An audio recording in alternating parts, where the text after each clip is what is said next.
So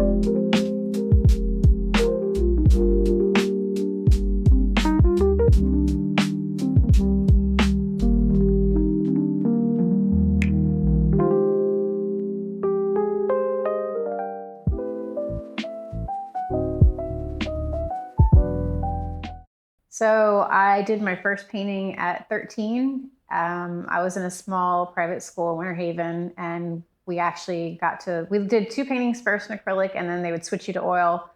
But I really struggled on my first painting. I didn't know what I wanted to do. And our class was so small that they took us to a local bank to watch Robert Butler do a painting, the Highwayman painter. And I watched him and I was like, what am I doing? This is not even a big deal. Like, I didn't know what a landscape is. And I went back and I painted a landscape in like 30 minutes, and it was an award-winning painting.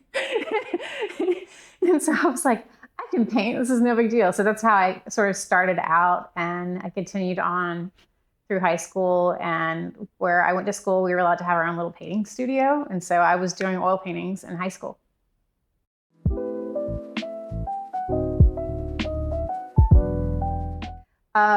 I really only like oil paint. It's a lot more, it feels luxurious, like it's buttery, and I'm always like, don't eat it, people, because it looks so good.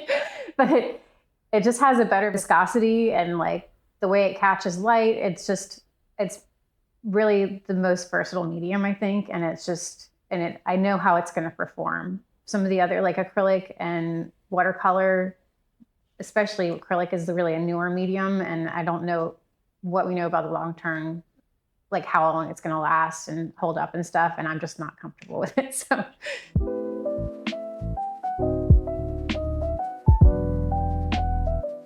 the natural environment in Florida is all I do now, unless I get forced into a portrait every once in a while. But for a long time, I had trouble figuring out what I wanted to paint. Like I lacked inspiration. And then once I got back into painting the things around me, like initially I did groves and things like that. I had endless, like I could paint for 100 years now and not run out of anything to do. Like Florida is such a varied and interesting state, and there's so much beautiful stuff between the landscape and the cultures that are dependent on landscape that I'd never run out of anything to paint.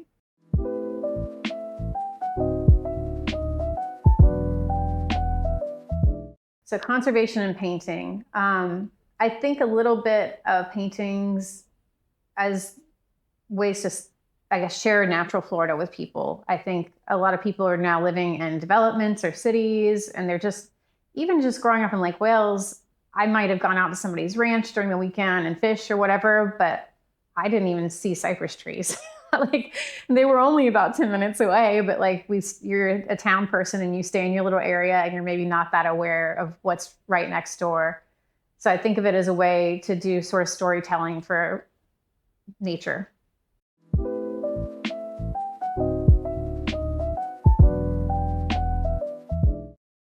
I'm not particularly interested in just one landscape or anything right now. I'm focusing more on the St. Johns River, which is really our biggest river. It runs from south to north, and it starts at Blue Cypress Lake, which is kind of close to Vero Beach. I had no idea that it was there. I went to Blue Cypress because it was so famous for having these beautiful, like gnarly, giant cypress trees. And when I started looking into it, I was like, this is the St. Johns River down here? And I was telling my friend Nathan Lemus, and he said, St. John's is the best river. And I was like, I think he might be right. We need to do the St. John's. So now we've committed to doing the entirety of the river, including, headwaters and things like that. So we'll go see the swamp daisies when they're blooming.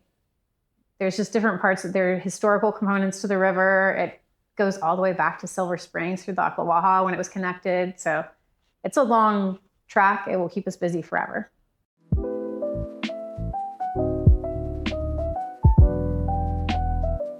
I don't have one specific piece. It's really a favorite in terms of, I guess, environmental outreach or whatever, but I try to focus a lot on showing different landscapes that people maybe don't see as often, and also traditional connections between like the land and the people and the wildlife. I used to not put any birds or animals or things in the paintings, and I decided that that was just more evidence that there was a problem. So it's something I'm focusing on more now, is putting the animals and then the animals on two legs back in the painting and showing how humans interact with the environment in like maybe a more positive way, where like we can have, you know, cattle ranching and it'd be part of the wildlife corridor, or you know, maybe something's good for recreational uses like hunting or canoeing or paddling, but it's also good for drainage or something.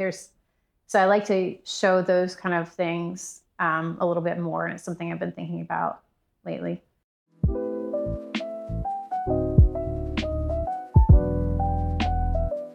My creative process is pretty chaotic because it goes on for like years. I typically go out and scout locations and take a lot of photos, or, you know, do some plein air paintings. And then I come back and print them out because I'm old school. I don't want to paint off of a screen, and might do a smaller painting.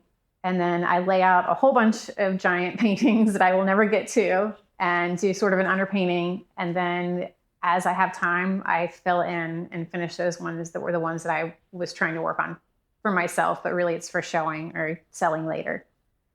But that's kind of it, unless it's a commission piece. And usually that's more like they've seen something and they want something similar, and I get dimensions and I get information on their room to make sure that it's going to look good in the light scenario and the colors and stuff. So I kind of keep that stuff near me when I'm painting it. I work on several pieces at a time because of my attention span.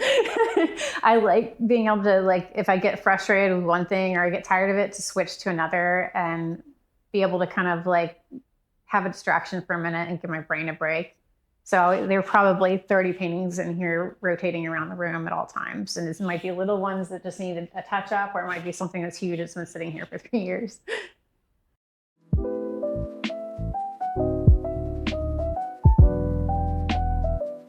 The Florida Gallery, I started like a year and a half ago. And the mission was just, I felt like Florida art based on the natural landscape was like an underserved category.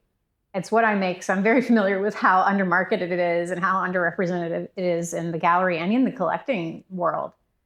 And when I go out west, I see Western art, and I think we have cowboys. This is the oldest ranching state. Like, the cows came here with the Spanish, like, and we have indigenous people since forever too.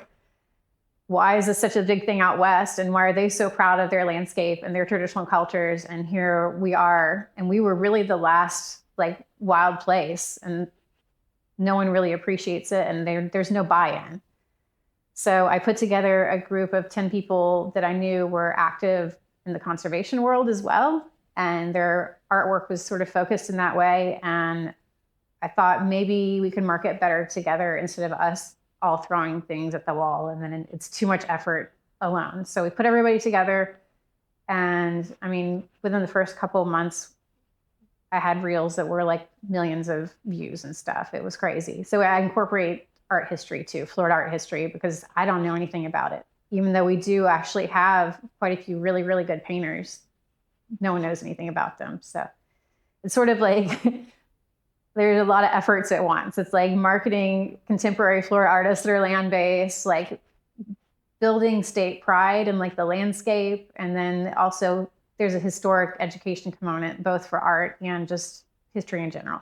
We sell prints online. So we just launched an online print shop, and it has old prints for things that are pre-1925. We do have, those are out in the public so we can reproduce them now. And so I've been collecting images so we can sell those, and they're frame prints. Everything's a frame print. And then we've been adding contemporary work too. So, and then some gift items that are artist created. So there's some real and fake band t-shirts, things like that, puzzles, just trying to find some ways to help pay for this effort and also to make some passive income for artists.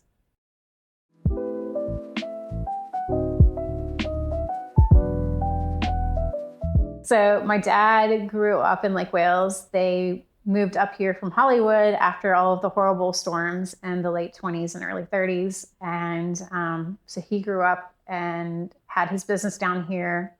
And I was born in Tallahassee, but we moved back down here when I was about 4 because all the family was still here and the business was here.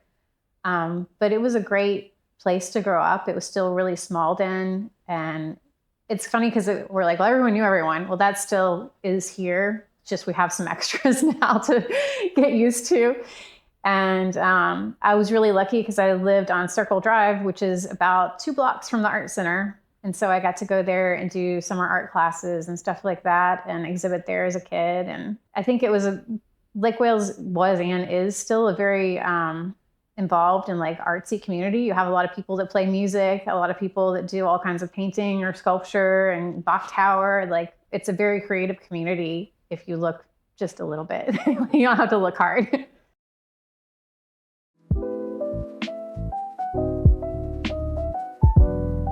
When I put a painting out, I don't really like have an expectation of what I want them to see necessarily. I have, in some ways, because I paint nature, I think it speaks for itself already. Like it's perfect, and I'm just trying to help somehow transfer an image of something that was already perfect enough that they get a feel for it.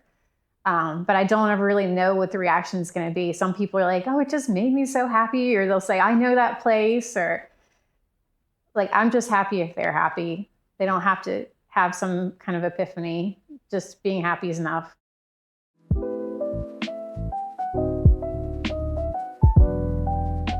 I think one of the things I stay concerned about is making sure that the quality of the work really justifies the use of the medium. Meaning, like, if you're going to use paint, make sure you're making a painting and not making a photograph, I guess. Like, it needs to really look like paint, and the paint needs to look good. That's something I always think about when I'm working is like, do I see a beautiful brush strokes? Like, is the paint looking good? Because if it's just like I'm getting to a muddled mess or it's looking just like the photo, I haven't really done my job.